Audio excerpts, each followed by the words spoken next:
If you think you can or think you can't, you're right. I am so excited about that. Super excited about this week, you guys. Okay, so for this week, we are going to talk about one of my favorite topics, authentic power, living from your heart, not just your head.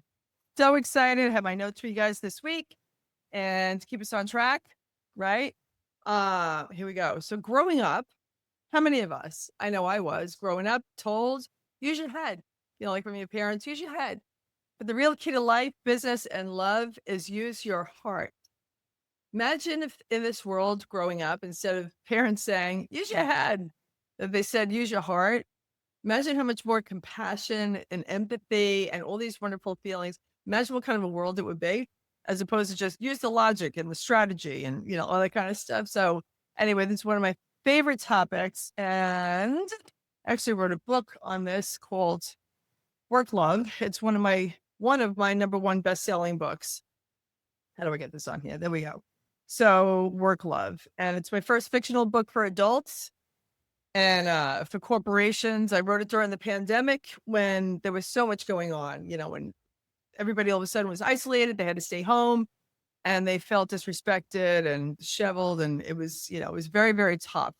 So it's my first fictional book for adults where I made up a company named Halo Corp, partnered it with Elon Musk's SpaceX, and it just spoke about the difference between just the overtime driven and, like versus loving compassion for the people going up there. Like people are going to die on the way up there, and they're going to have babies on the way up there. And, so it's a great story and it's a very easy read. So, but I did that during the pandemic just to bring more love into the workplace, a culture of love into the workplace, team building, and it's just so fun. It's so fun. All right, so here we go. Talking point number 1, authentic power is heart-centered power. True power is in force. Its influence is rooted in authenticity. Okay, true power is not force. A true gentleman is a gentle man. And it's the same thing with the lady, like instead of forcing and forcing, we're not in our feminine energy as women if we're forcing. Women are receivers when you get into receptive mode, and okay, so because I could go down that whole conversation, but I want to stay on point. So true power is in force, it's influence rooted in authenticity. The second one is in this talking point, number 1 is heart-led leadership inspires trust and loyalty. So important. Trust and loyalty. If you want to inspire that, be heart-centered.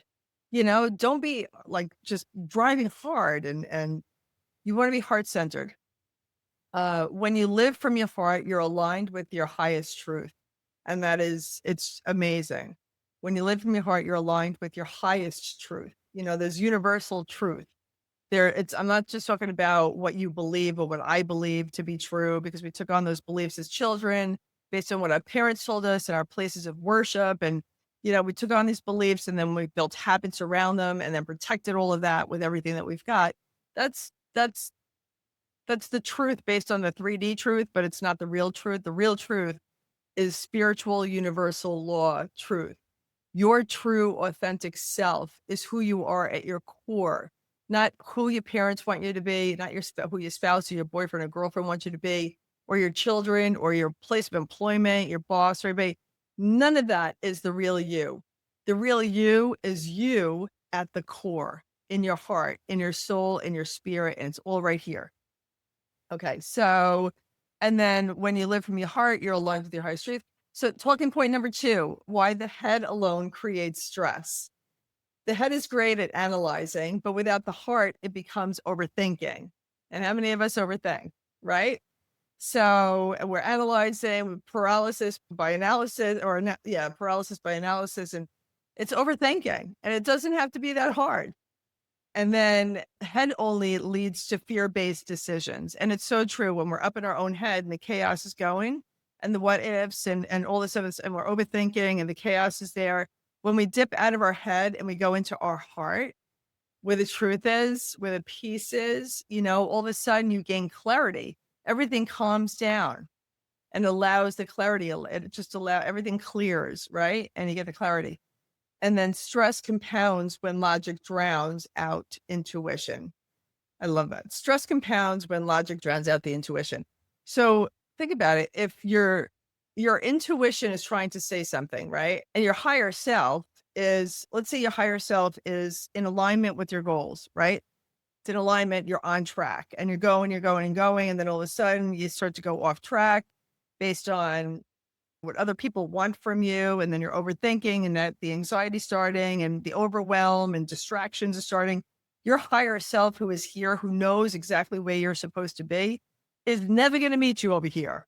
Not going to happen. Your higher self is here and loves you so much that it has the strength to stay exactly where it knows that you need to be, so that it sends these little vibes and feelings like, when you get this feeling of like, something just doesn't feel right. I have a hunch that this isn't right. I got this gut feeling because it's like, come over here. And then you make your way back. And then, whoa, I feel like I'm in alignment with who I truly am. And that's that. That's how that works.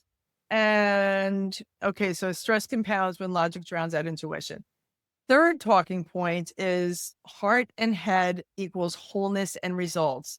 When you have head heart coherence, when both are in alignment and working together and you're in that flow, right? It's just in that flow. It's so good. And before you know it, like you're just so on point in everything throughout your day, in your relationships, in your financials, in, all of a sudden clients are coming out of the blue, or, you got a raise at work and a promotion, or just you're so on point because head and heart coherence is there. Your relationship with your children, with your spouse is in flow. Like it's so good. Your friendships. And okay, so the heart sets the vision, the head executes the plan, right? So with regards to heart and head equals wholeness and results, the heart sets the vision. Your heart knows where you want to be, right? It knows what you love to do and what you would love to accomplish. And the head executes the plan, the strategy, the logic. Let's go make it happen. This is what we need to do, right?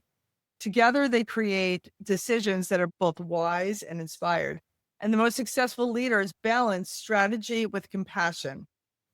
Those are the most successful leaders when they actually have the strategy, the know-how, and they balance it with the compassion and the empathy with their team. So that's super, super important. And in my own healing journey, I ended up with congestive heart failure, a couple of years ago from this thing that I got. And, I was in my head a lot when this started. And then I was like, oh my God, Erin, you got to do what you did with cancer and what you did with divorce. And I got out of my head, like, why did this happen? This is so frustrated. I didn't want that thing, but I had to get that thing, so I got the thing and it put me into congestive heart failure. And, so I was in a loop of frustration, which meant that I was up here in my head in chaos. When I dipped down into my heart, literally, with congestive heart failure, but I dipped down into my heart and I said, what is it that you need? What is it that you need emotionally, intellectually, physically, spiritually? What is it that you need, with regard to all of those, the quadrants? And I found out through this deep introspective journey that I was on, since late 2021, early 22, up until just recently when everything just turned around, I learned that I didn't do grief for a lifetime.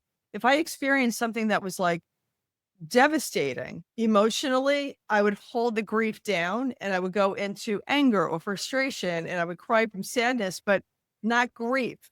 It was more from the anger or the frustration that the tears came, but it wasn't from the grief. So I would push down the grief and then forget about what caused it, the issue that caused it, until I started to do what was basically brought on to me. Everything's always happening for us. I've learned that everything is happening for us. So when something is negative that starts to happen to me, I'm thrown back on my heels and I'm like, first of all, like, oh my God, why is this happening? And I'm frustrated. But then I say to myself, oh no, Erin, everything is happening for you.